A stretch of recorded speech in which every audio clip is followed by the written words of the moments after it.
বিনা বিচারে কোনো হত্যাকাণ্ড কোনোভাবে সমর্থনযোগ্য নয় বলে মন্তব্য করেছেন জামায়াতে ইসলামীর আমির ও বিরোধী দলীয় নেতা ডাক্তার শফিকুর রহমান। নিজে ভেরিফাইড ফেসবুক ওয়ালে স্ট্যাটাসে এমন মনোভাব জানান তিনি।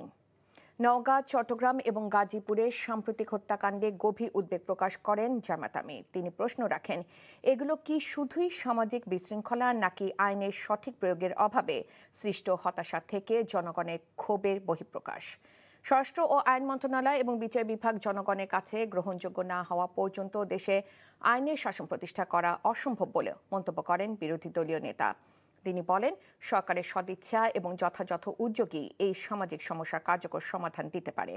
জনগণের নিরাপত্তাকে উপেক্ষা করে সরকারের গৃহীত কোনো কর্মসূচি সফল হওয়ার সম্ভাবনা নেই মন্তব্য করে ডাক্তার শফিক বলেন, নিরাপত্তা নিশ্চিত করার পরই উন্নয়নের পদক্ষেপ নিতে হবে।